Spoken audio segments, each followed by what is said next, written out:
অসম যুদ্ধে নেমেছেন উদ্ধারকর্মীরা। ধ্বংসস্তূপ আর কাদার পুরো স্তর থেকে বেরিয়ে আসছে একের পর এক নিথর দেহ। এই উদ্ধার অভিযানকে আরও চ্যালেঞ্জের মুখে ফেলে দিয়েছে বিরূপ আবহাওয়া। দুর্যোগ গবেষণা বিশেষজ্ঞরা বলছেন, নতুন করে হানা দিতে পারে একাধিক পাহাড়ি ঢল। প্রাণহানির সংখ্যা কি তাহলে হাজার ছাড়ানোর পথে? নিখোঁজ শত শত বিদেশি পর্যটক কোন দেশের নাগরিক? বিস্তারিত শহীদ আরাফাতের ডেস্ক রিপোর্ট। নেপাল এবং তিব্বত সীমান্তে স্মরণকালের ভয়াবহ হরকাবানে হু হু করে বাড়ছে মৃতের সংখ্যা।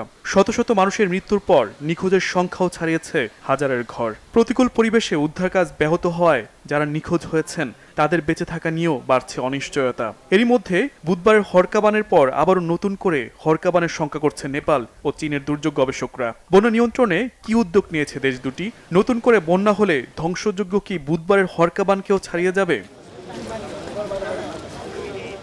এরই মধ্যে নেপাল চীন সীমান্তের পাহাড়ি এলাকায় একটি নতুন প্রতিবন্ধক হ্রদের সন্ধান দিয়েছে জলবায়ু গবেষকরা। তিব্বতে উৎপত্তি হওয়া নেপালের ছোচেন খোলা ও পুরেপো সাংপো নদীর মিলনস্থলের কাছে নতুন হ্রদটি তৈরি হয়েছে। ওই হ্রদে এরই মধ্যে 20 লাখ ঘনমিটারের বেশি পানি জমেছে। হ্রদটি ধসে গেলে পানির প্রবাহ কোন দিকে ও কি মাত্রায় ছড়িয়ে পড়তে পারে তা বুঝতে চীনা কর্তৃপক্ষ বন্যার সিমুলেশন চালাচ্ছে।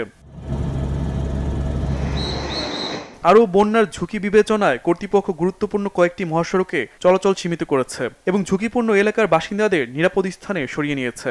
সংকট মোকাবেলা এবং ক্ষয়ক্ষতির পরিমাণ নিয়ে চীন ও নেপালের জলবায়ু গবেষকরা তাদের আলোচনা অব্যাহত রেখেছে।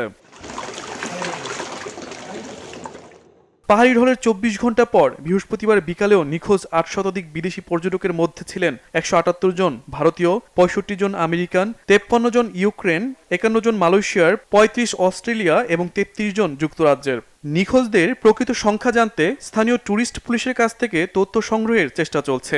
এরই মধ্যে নেপালের সেনা সদস্যরা 21 জন ভারতীয় নাগরিককে জীবিত উদ্ধার করেছে। এখনও নিখোঁজদের সন্ধান করছে নেপালের উদ্ধারকারী দলগুলো।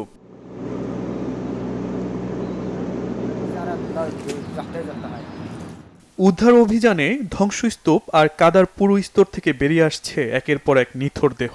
কোথাও জীবিত, কোথাও মৃত, তবু সন্ধান বহাল রেখেছেন উদ্ধারকারীরা। পাহাড়ি ঢলে ডুবে যাওয়া ভবনগুলো যেন এক মৃত্যু ফাঁদ। নতুন করে বসবাসের চিন্তা করতেও ভয় পাচ্ছে অনেকে।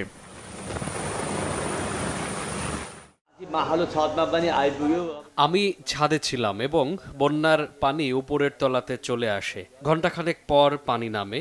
আমার স্ত্রী ততক্ষণে পাহাড়ি ঢলে চাপা পড়ে। 4-5 ঘন্টা পর একটি হেলিকপ্টার এসে আমাকে উদ্ধার করে।